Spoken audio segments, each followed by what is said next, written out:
Thank you for joining another Casework stream. Today, we are excited.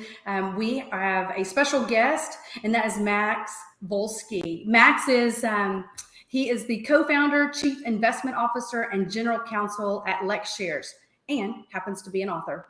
He authored his first book about litigation financing. And Max, what I thought would be great is if you could give us a little bit of background.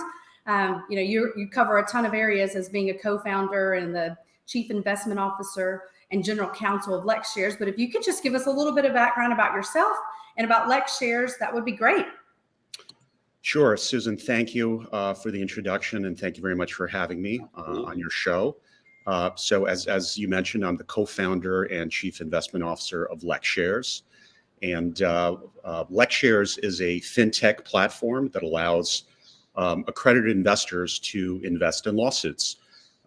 Just to give you an example, if you're a business owner and you are suing a large competitor, for example, for a breach of contract, that lawsuit is likely very expensive for you to bring. And Lexshares can help you finance the costs associated with that litigation. This includes financing the attorney's fees, expert witnesses, and really all of the costs that are associated with that lawsuit. And we can also provide some money for working capital. And if you win your case, we get a portion of that recovery. And if you lose, you don't need to pay us back anything. In the mass tort context, if you're a mass tort practitioner, we provide financing to your firm using your existing portfolio of mass tort cases. So you can use the funds really for any purpose, but most of our recipients use it to acquire additional mass tort cases. Max, if I could just jump in real quick. Thank you so much for that intro and explanation of obviously, you mentioned obviously funding for mass tort. Can you just walk us through what that process looks like from start to finish, from funding to resolution, based off your experience? Sure. So the process for funding mass torts is a little different from our typical funding process, which is very involved. So this example really is only for mass tort firms. Because mass tort cases are kind of known in the market, everyone knows what everyone else is pursuing. There's not as much diligence done on the actual case types. So initially, we collect some basic information about the lawyer, from the lawyer about which mass tort claims they are pursuing, how many cases they have for each case type, how much capital they need, the use of funds, and we'd like to get a better sense of what their needs are as a firm. Are they looking to acquire more cases? Do they need the funding for marketing expenses? And I would say that's probably the most common use of our financing. Or do they need some funds to keep the lights on basically while they wait for their cases to resolve? This is also very common. And then we will ask some basic information about their firm and their plans for the future. All of this is collected on a half-hour phone call with one of our underwriters. After that call, we're generally able to, and if it fits our funding criteria, we can send them a term sheet. And after that term sheet is signed, we will negotiate a funding agreement. And after the funding agreement is signed, we will have a period to do a bit of a deeper dive into the cases and into their portfolio, into the firm. And after that is concluded, we have the right to either ratify the making of the investment or reject the making of the investment. Typically for engagements where we get to the funding agreement stage and we sign it, the majority of those cases are approved. And then funds are typically available in just a few weeks after that. Excellent. What is the most common stage during, the mass tort cycle that a lot of law firms sort of reach out based on your experience and based on your client base? When do they generally reach out? Yeah, marketing, but also obviously also there's a lot of case workup costs and things of that nature. sure. That's a good question. We are generally stage agnostic. So the cases may be really at any stage of litigation, so long as the mass tort itself is a recognized case type or something that we can objectively verify as being a legitimate case type. So, all the known mass torts, MDLs out there, that's something that would qualify. Gotcha. And you're talking, about the mass tort. Any mass tort cases stand out that your company's been heavily involved in? So we've been very active in roundup litigation in the last couple of years. We've also done quite a bit of talc, hernia mesh, opioids, CPAP, Zantac, Paragard, Truvada, and many others. Roundup, never heard of that one before. But that's great. That's absolutely great. And what would you say the distribution or the difference between mass tort and personal injury? Do you work with more personal injury or more mass tort focused firms? We work less with personal injury and more with mass tort. But if we're funding the law firm, it doesn't really matter to us if their portfolio is comprised of mass tort cases or personal injury cases or a combination of the two. And part of that, you talked about like this initial call that you do to really understand, the firm and their needs and how Lexshares can really support the firm. Do you get in the nitty gritty to understand like who they're going to use for case development, or who are they going to use to acquire the cases, and what's that process? And then case development, and what's the infrastructure that they have to be able to work the cases up? We do. That's definitely part of our diligence process. These are all questions that we would ask. Yeah, that's exactly right. Yeah, because I know I've talked with funders in the past about, I know recently we attended Mass Tort Make Perfect, and the meetings that I had, folks were saying, okay, well, who are the best lead acquisition groups? Because of course you want to work with more so business partners than just vendors that are, just trying to sell the leads or the signed retainers. And, there's so much that goes into it after they sign the retainer and making sure that, the cases get worked up. Let's talk a little bit. Yeah, go ahead. Yeah. No, that's a fair point. I think what makes things a little easier for us is that the firms that we actually engage with that request funding already have a portfolio of existing mass tort cases that they were able to originate, and they kind of want to do the same thing, right? Yeah. They want to take some money out from us and then, expand their portfolio of cases. Generally do the same thing. Yeah, so they have a proven track record. Exactly. Being able to successfully work up those cases. Okay, so you're past that initial call. You're past the term sheet. It looks like things are moving forward. The due diligence side of things, what does that look like and entail for a law firm? So the diligence process is pretty straightforward. I would say that probably we would have another 2 calls with the attorney, and we would ask some of the questions that you just raised. That's part of our diligence process. But the focus is on actually validating that the firm has the portfolio of mass tort cases in place. And so what they need to do is they need to send us some of their records to confirm that, for example, they have engagement agreements with the plaintiffs. Those engagement agreements are signed. There's a name attached to it. And if there's any supporting documentation, like, we don't necessarily request the medical records for confidentiality reasons, right? But we need to make sure that they're actually being collected, that they're there, and that, that the workup of the case is there. Yeah, for sure. Well, I know the attorney interest in non-recourse loans has grown significantly in the last few years. Why do you think that is?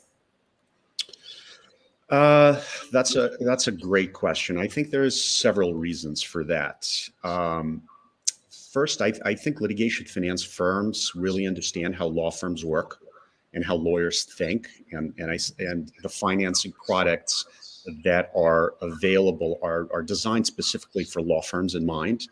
Most people who work for litigation finance companies, and this is true of Lexshares as well, are former litigators. So I think lawyers have a certain comfort level with work when they're working with their peers. So I think that's one of the reasons that has driven growth in this area. The other reason I think is of course the non-recourse nature of the product, right? Law firms are able to shift some of the risk inherent in these cases to a funder, and the funder is paid only after the cases are resolved. And I think that provides peace of mind for the law firm and its principals. And I think that's also a major reason why litigation finance has become more and more popular. And still another reason, I think, is the relative ease of working with a litigation finance firm or a firm like Lexshares compared with working with a bank, for example, or any traditional finance company. So I think, as you probably know, banks will typically not provide financing against lawsuits. That's just not what they do. They're unable to evaluate the collateral. They're unable to evaluate the risk of lawsuits, and they generally just don't accept them as collateral. And even if you do end up working with a bank or like a traditional finance company, there are just too many hoops to jump through. There are like 10 agreements that you need to sign. Yeah. And that becomes a bit of a chore for a lot of firms. With Lexshares, it's just one agreement, a fast and efficient underwriting process, and the funds are typically available in just 30 days, sometimes faster. So I think these are the top three reasons. That's great. I think with so much, with so many, new entrants to the litigation, finance world, especially in the mass tort space, I think it's great that, you have such a structure and so many years experience handling that. And that's definitely very helpful. To the extent you're able to share, or what percentage of Lexshare loans are non-recourse? All of them. All of them. Okay. All of them. Yeah. That's definitely very helpful for our audience. Max, how do the experts at Lexshares evaluate and select the cases that you believe are worthwhile to invest in? As I mentioned, all of our underwriters are former litigators. They're big law firm litigators, and so it really depends. It really depends on what kind of case or what kind of arrangement that we are evaluating. In the mass tort space, it's a little different. It's a little more streamlined. It's less case specific, right? There's less focus on the individual merits of the case, right? Let's say, you have your roundup or talc.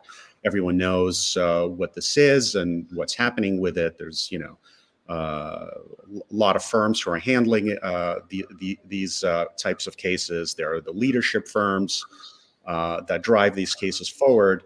But when we do a single case traditional commercial underwriting, it's a little more involved and it's a little different. And I'm happy to go through that process if that interests you. Yeah, I mean, I guess another thing you mentioned earlier that Lexshares isn't just, I have funders come to us and they're like, well, we want to work with your clients that are on leadership and only on the mature torts. And I'm like, well, that's what everybody wants to work on. That's what they want to fund. So just to clarify, so Lexshares is also open to funding and working with firms that are wanting to obtain funding to go acquire cases that are, let's say that are new to the horizon, like the net cases or. Absolutely. If there is a good story and if we think the merits are compelling, we've seen quite a bit of mass tort litigation. I think we have a good feel for these things. Sure, we'd be happy to entertain such a request. And if it's an interesting mass tort, we can potentially fund that for sure. And go ahead, Dan. No, I was just going to say that, for a lot of our audience, are spread throughout the mass tort industry, where some of them are new entrants, some of them are trying to grow their practice, some of them are, very experienced. For our newer mass tort audience, what is the road to success for getting funding for marketing campaigns? What are some of the things that, would set them apart if they don't have an established mass tort experience? Right. So the process is not complicated at all. As I mentioned, it's a half-hour preliminary call with one of our underwriters can get you a quick term sheet if you have an interesting story or are pursuing an interesting mass tort case type. After that, as I mentioned, we would sign a funding agreement that gives us a 30-day window to review the case. Often we can do it even faster. We would ask for some confirmation of any existing cases that they already originated, or it doesn't have to be a written business plan, but sort of, for them to explain how they plan to originate these deals. If everything checks out, there would be a funding commitment that's provided, and the funds would be available shortly thereafter. I think it's important to understand that, let's say, if it's a, $2 million funding facility, right? We're not going to hand over the $2 million to the firm right away. There's going to be a segregated account that's set up. The $2 million are deposited into that account, and then the firm can bill against these proceeds, can charge their marketing expenses, their overhead expenses, and we need to see that they are actually successful in originating these cases. And as they do originate these cases, they become a part of that portfolio, and that unlocks their ability to draw down even more funds from the available facility. But in order to be successful and sort of to minimize, I guess, your chance of rejection, right. In the mass tort context, I would say the most important thing would be to make sure that the documents are there, right? That, for example, sure, the engagement agreement that the firm needs to sign with the client is fully filled out for every client, signed by the client, and is in good order. That's, I would say, the most important part of dealing with a mass tort practice. That's very helpful. Thank you. Outside of those reasons, any common reasons why firms or Lexshares just makes the decision that it's not a good partnership to be able to work with the firm? Sure. Yes. I would say probably one of the most common reasons is, there are obviously a lot of attorneys, and attorneys like everyone else, they try different things. I'm not sure that someone who has focused on patent litigation for 30 years can make a quick transition to mass tort practice. I've seen it done, and I think there are very talented people out there that can do it. But I think we would be concerned if there's a radical change from what someone has been doing for a very long time. Yeah, no, that makes sense. What about attorneys, and do attorneys typically work directly with Lexshares, or do you see that there's I know there's a lot of brokers in the space, but who typically engages with Lexshares first, the firms or brokers?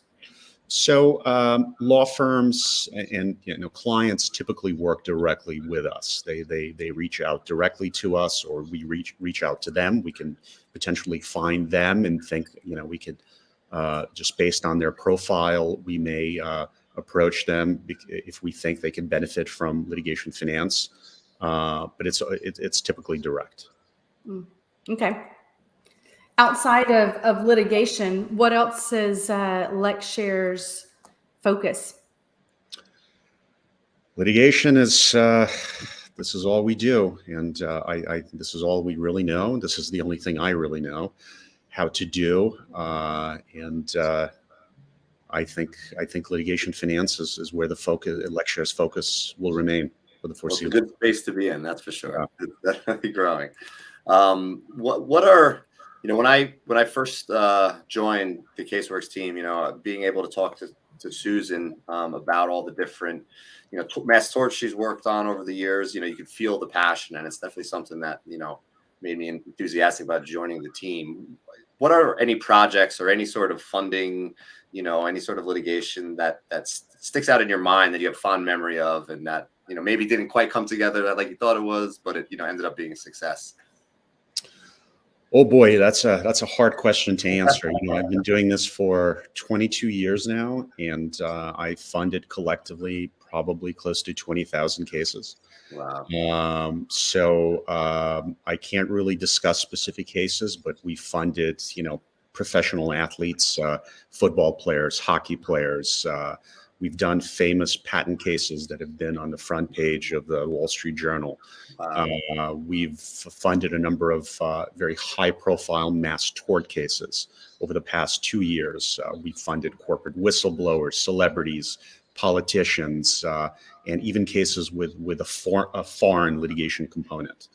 And we're proud of all of them. You sure you don't want to tell any stories about the athletes or Unfortunately, I cannot. Well, and I mentioned, Max, at the very beginning that outside of all the hats you've worn, you have worn the author hat. So maybe just tell us a little bit about the book that you've written, because I'm sure people would be interested in reading that. Appreciate you asking. So it's called Investing in Justice, and it is a pretty basic overview of the litigation finance marketplace. It spends some time discussing the history of litigation finance, in the UK, in Australia, in the United States, some of the regulatory issues that practitioners need to understand if engaging in litigation finance. It breaks down a typical litigation finance deal and examines basically what's under the hood and how to go about structuring a deal in the litigation finance space, and makes some projections about where the litigation finance market is going. I will say that I wrote the book in 2013, so a lot of it is outdated by now. But I do plan to refresh the book. Oh, you are? You're gonna write a yes, in a couple months. Oh, good, awesome. Well, Max, this has been great. Just for those that are listening and would want to get in touch with you, how can they reach out to you, or at least reach out to Lexshares to learn more? Should they be in a position of needing some financing now? They can go on Lexshares.com and they can reach out to Lexshares, or they can send me an email directly to max.volsky@lexshares.com. Yeah, perfect. And when we send this out, we'll make sure that we include your email so folks can reach out to you directly if they have questions or if they're interested in learning a little bit more. Because I know right now we have a lot of firms come to us asking us who we think are great partners for them in the financing space. And of course, we have you on because we think that you would be a great partner for the law firms. And so Dana and I both just really appreciate you taking time on a Friday afternoon to connect with us, share more about Lexshares, and kind of give the background and the history of really the focus of Lexshares and how you guys best support law firms and in their growth. Thank you very much for having me. Yeah, absolutely. Well, have a great rest of your day, and we certainly appreciate it. Thank you. Take care. Bye-bye.